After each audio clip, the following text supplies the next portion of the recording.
Some of these critics, these pundits. I absolutely adore them lads. I have unbelievable time for them, but they're a great bunch, but it's not acceptable. They'd like to play the hard man when they're on it. It's not very pleasant when you're trying to manage a team. All you're looking for is a bit of civility and a bit of decency, but they just miss you like you know, you have nothing to do with the bloody occasion. Do you remember last year when we were having this debate about the league and this possibility that the league could be taken from its home in the sort of depths of like Winterfell-esque conditions and pasted into something like the southern reaches of Westeros and the nice sunny climes of summertime? Remember that conversation? Yeah. That was nice, but of course there was a lot of arguments against that. Proposal B is what we're talking about here. One of those reasons, one of those very strong arguments that was put out there was that we can't have the league in the summer because of dead rubbers. The rubber that is dead is not a good thing for any competition, because of course there are plenty of them in Gaelic games, and it'd be this stage of the we're into the business end. I mean, 6 and 7 round 6 and 7 of the league will be full of dead rubbers, which will be meaningless games that no one will want to go and see, and you will not get full county grounds. You will not have carnivals of football right around the country on a Saturday and Sunday. That will definitely not happen. You will not have meaningful football played in good conditions where relegation and promotion are on the line for almost every county in the country. No, the rubber is dead, you see. And that's a shame, and nobody will turn out. Except we have this strange situation this year where you look at the league tables. It's not a strange situation, this is the case every year, where no one has made a league final yet. No one has been relegated. In honesty, this is a little bit extreme, but it's not that extreme. I did the sums last year. Dead rubbers aren't that common in the National League. It's a very rare occurrence, but this has been a particularly good instance of it. But Owen, what about those teams who won't be playing for Sam Maguire? What about those teams? Their seasons are over. They have nothing to play for, Owen. What about those teams? That's the interesting argument now, is that Dublin would be playing for their right in the Sam Maguire at the moment, which is an interesting one, but considering they've been doing that in this alternate universe, they would have been doing that for the last few weeks anyway. And I think so I dare say things would have probably gone a little. How many people are showing up to Croke Park? So let's say it's like mid-May, right? Let's say this is when it should be. It should be mid-May. Who are those playing next? Their last two games are Donegal and Monaghan. I'm not quite sure what the order is. And so one of those games is in Croker, and a chance to play in an All-Ireland last 16 is on the line. Yeah. Are you telling me you're not getting 45,000 at that? No, you're going to get 20,000 max. That's all that we're only able to. There's no financial involvement. This is not going to have any bearing on anything. And so what? They've played 5 games at the moment. Five league games, like 5 championship games is what that would have been, and that's possibly more than they will need to play this year to get to an All-Ireland semi-final or get to an All-Ireland final, even though they come through the biggest province. But anyway, the league is good, is the bottom line here, and these final couple of weeks are set up for an unbelievable finish. But that it was ever thus with the National League. Over the last 10 years, it has been excellent. Like kind of like the permutations that develop on the final day, they'll start to develop this weekend as we go into the proper business end of this year's National League. And of course, there's massive consequence in relation to into the Championship when it comes to those Division 2 and Division 3 teams especially. So at 32, a non-mover in Waterford. 31 is Carlow. 30 is Wicklow.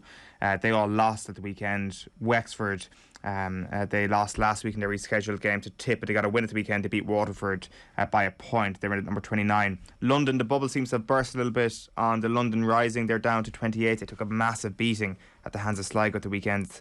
27 is Leitrim. They're staying put there. They beat Carlow at the weekend, and Sligo are down to 26. I'll explain that in a minute because there's a big riser in the mid-20s at the moment.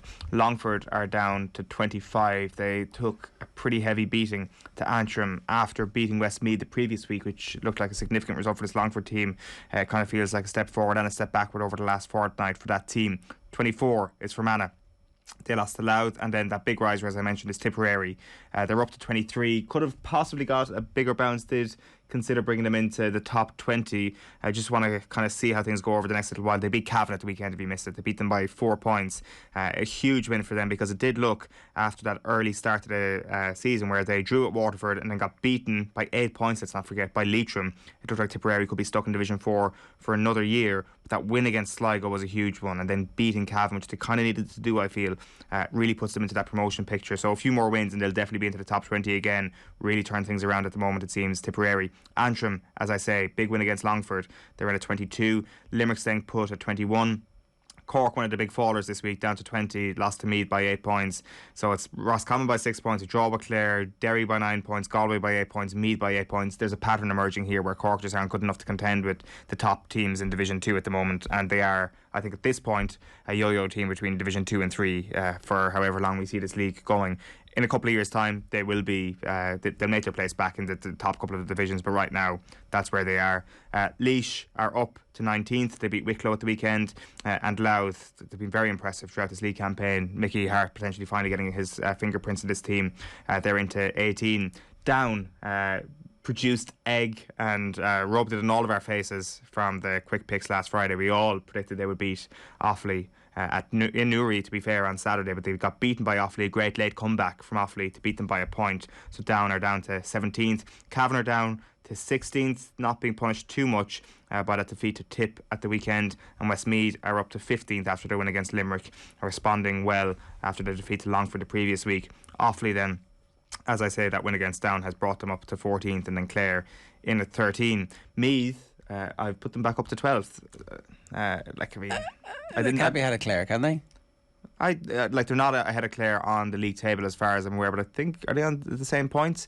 They've yet to play each other. Right. They've yet to play each other, so I guess I'm probably nailing my colours to the mast on that one. I do think the last couple of games have shown a better version of Meath. They got trounced by Galway on the opening day of the league, but they just stopped the rot against Down and Offaly and then got a big win against Cork. Yeah, the one thing is that their shot selection and their shot percentage was really low, but they were clearly creating chances, unless they were all pot shots from 60 yards, which they weren't. It was just kicking really bad wides. And so if that regresses to the mean, they'll start putting up bigger scores, which will give them an opportunity to win. So, early season panic over, a few wins. The last 2 league games, that's what you want to be bouncing into your championship, particularly this year. So, yeah, I definitely think things are a lot more positive in the context of Meath.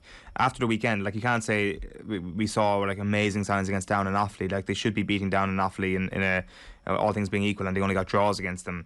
But I think that win at the weekend feels like a little bit of a kickstart. I'm not saying they're going to win the Leinster Championship or anything like that, but they're not going to get relegated from Division 2 if I was calling it now, which is probably better than we could have said a couple of weeks ago. Roscommon stay put at 11th. They drew with Derry, who are in at 10th. Look how that happens. 11 plays 10 and they end up drawing in the National League. It's almost as if these are the most perfect, flawless power rankings ever. Derry begin our top 10. Do you see that Shane McGuigan red card at the end of the game? That was absolute madness. I've never seen a player more angry in my life on a GAA pitch, and he was dead right to be angry. It was one of those moments where he was on a yellow card. The first yellow card was a bit of a joke, and he was attacking, and naturally the Roscommon man was holding him back, but the referee booked him instead, because of course he would be holding his man back to hold up his attack to go and get the winner.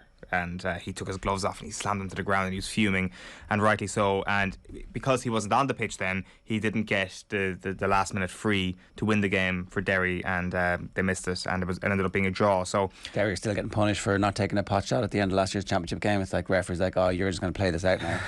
We know what you're like. Possibly. It's interesting, I think, how highly we now rate this Derry team. Is that I looked at that result against Roscommon, and maybe it's in the context of them being down a lot early in that game. I was thinking, well, that's disappointing results for Derry. Whereas a few years ago, you'd say Roscommon, a yo-yo team between Division 1 and 2, Derry would be doing well to be in that company. Whereas now, it kind of feels like it's a bit of a disappointment that Derry aren't beating Roscommon.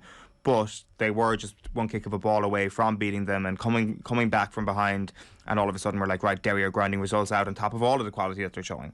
I still back them to get promoted. Because of our hot takes on the bank holiday situation at the start of the show. We've kind of eaten into the time for this, so we're going to have to fly through this and come back to it in more detail a little bit later. Galway are in at number 9. They beat Clare by 6 points at the weekend. In the top 8, at number 8 is Kildare, down a couple of places. Donegal down a couple of places into 7th. Monaghan are rising into 6th after their win against Donegal at the weekend. Tyrone are down to 5th. Dublin, one of the biggest risers in the top page there. They're up 3 spots, 2-4. Armagh in at 3rd, Mayo are in at number 2, and Kerry are still at number 1. So no changes in their top 3. Okay, so what's the story with the Dubs? The Dubs, I think that they are back to a certain extent. I mean, if they were back, they would have been in the top 3. Like, a couple of things to keep an eye on from that game at the weekend. I thought that Dublin got torn apart on a couple of occasions early in the season, and while it looked really bad, I thought that they were very fixable things. When they were that bad, surely the only way is up. And one of the things that you're looking at is who's going to start in that full back line for them over the course of this summer. At the weekend, it was Cian Murphy, Davy Byrne and Michael Fitzsimons. Murphy only made his championship debut in 2020. You've obviously got Gannon coming off the bench in that position as well. It feels now as if Desi Farrell has a back 3 there which are reliable, which aren't going to get opened up, and just are hitting a bit of better form. That if they played Armagh again in the morning or played Kerry again in the morning, I don't think their weaknesses will be as naked as they were in those first couple of weeks of the league. The half-forward line is also very interesting. I think it's very strong. Scully, Howard, and then Bugler at 11, which I think is a very, very interesting line. I think that they could give a half-back line a lot of problems. And then they had 8 players in the score sheet as well on Sunday. So that kind of says to me the system is working, because players popping up into their into the position they're supposed to be picking up, or in and around the D, and taking their score, and away you go. And I think that's a really positive sign for them as well. I do think, and we probably don't have time for this one, but I do think that I think the Tyrone story is as big as the Dublin story. Okay, well, hold that there. Yeah. Hold that thought, caller, and we will come back to it a little bit later on. It's 2 minutes past 8, but if you've got a view on the power rankings this week, we'd like to hear from you. Some teams have moved up quite a lot. Some teams have not moved down enough. We will come back to that a little bit later on, but we should go back to the power rankings very briefly. Patrick says, sorry, I missed that one. By Jesus, if you had Westmeath ahead of Offaly, I was switching off, says John. A lot of pressure there, Owen. And Aina, a good Galway name, says, how are Galway 9th? 5 games, 5 wins and 9th. If Galway play Mayo in the morning, there's 1 or 2 points in it, but they are second. We beat Kildare for sure, he says. But I'd say that's obviously the key point. Like, if any of that top 8 play Mayo in the morning, I would suggest that there will be 1 or 2 points in it. The only team that Mayo have beaten comfortably this year are Dublin, and I think we've got to the stage already where we can write off that early season Dublin form as a little bit excessive in its grimness. So I think that they're not 5 points worse than Mayo at this point. It is 1 or 2 points. So give me another team who wouldn't get within a couple of points of Mayo is my point. And I just don't think that Kildare have done enough wrong for them to be dropped below Galway. I did consider it for sure, but I guess Kildare, a couple of weeks after beating Dublin, to have them down outside the top 8 would have been particularly harsh. Maybe next week though. It'll be ancient history come next week. We'll see. If Kildare can take a battering, that'll help me out. Yeah, but I don't think they're going to take a battering from anybody. No, they're not. The one thing I would say about Kildare is that are a few of the problems from the 2009-2010 era starting to creep up a little bit in terms of wides, shot selection. I think they did 10 wides at the weekend. I think they had 3 very good goal chances.